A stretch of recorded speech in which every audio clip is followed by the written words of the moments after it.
Saudaraku yang dikasihi Tuhan, apa yang menjadi resolusi saudara di tahun 2022 ini? Tentu saja itu semuanya pasti untuk membuat hidup kita menjadi lebih baik. Dan tidak sedikit orang yang menjadikan awal tahun ini sebagai tahun di mana dia mengintrospeksi diri, termasuk membuang sifat-sifat yang kurang berkenan di hadapan Tuhan. Salah satu sifat yang kurang berkenan di hadapan Tuhan adalah kesombongan. Dan lawan daripada kesombongan adalah kerendahan hati. Di dalam Amsal 29 ayat yang ke-23 dikatakan keangkuhan merendahkan orang, tetapi orang yang rendah hati menerima pujian. Atau dalam terjemahan yang lain dikatakan kesombongan menjatuhkan, tapi kerendahan hati mendapatkan penghormatan. Nah, saudaraku yang dikasihi Tuhan, di dalam kehidupan kita, kesombongan sering sekali membuat kita menjadi terisolir, dijauhi oleh orang lain. Kesombongan sering pula membuat kita menjadi orang yang tidak disenangi, sehingga tidak mendapatkan kesempatan demi kesempatan. Kesombongan sering pula membuat kita menjadi pribadi yang kurang diterima oleh berbagai kalangan.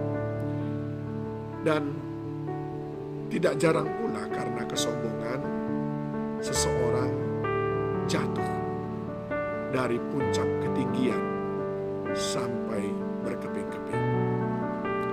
Tetapi kerendahan hati selalu mendatangkan rasa senang bagi orang lain yang ada di sekelilingnya. Kerendahan hati pula sering mendatangkan pujian. Bahkan bukan cuma itu, kerendahan hati membuat kita menjadi mudah mendapatkan pertolongan dari orang lain. Demikian pula di dalam hal pertumbuhan kerohanian, saudaraku. Sombong rohani adalah jalan yang paling cepat untuk membuat kita tidak lagi bertumbuh secara kerohanian. Sombong rohani adalah pula jalan membuat kita jauh daripada perkenanan Tuhan. Tetapi orang-orang yang rendah hati di hadapan Tuhan, mereka sangat disenangi oleh Tuhan.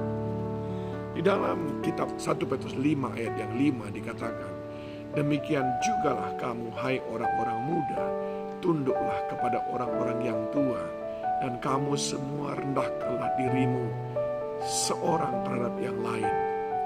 Allah menentang orang yang congkak, tetapi mengasihani orang yang rendah hati. Allah menentang, bukan cuma tidak senang, tapi dia menentang. Menentang itu artinya adalah ingin berhadapan-hadapan, memusuhinya, ingin rasanya menjauhkannya dari hadapan Allah. Karena Allah menentang orang yang sombong, orang yang congkak, tetapi mengasihani orang yang rendah hati. Saudaraku, kecongkakan, kesombongan sering sekali ada tersisa dalam hati kita tanpa kita sadari.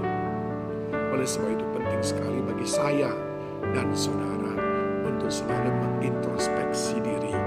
Masihkah ada benih-benih kesombongan dalam diri kita? Supaya jangan sampai kita terusir dari hadapan Tuhan. Jangan sampai kita berseteru dengan Tuhan. Tetapi biarlah kita mendapatkan kasih dari Tuhan. Karena dia menemukan kita orang yang rendah hati. Demikian pula di dalam kerohanian kita.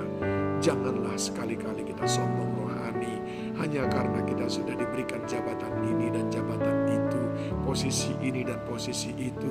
Karena kita sudah mampu begini dan begitu, melakukan ini dan itu, membuat pelayanan ini dan itu. Jauhlah kiranya hal itu. Tapi biarlah kita selalu haus dan lapar akan Tuhan. Maka kita akan terus dikenyangkan dalam hadirat-Nya dengan hal-hal yang baru yang Tuhan berikan kepada kita. Biarlah kasih Tuhan melimpah atas kita, karena Dia mendapatkan kita sebagai orang-orang yang rendah hati. Tuhan Yesus menolong saudara.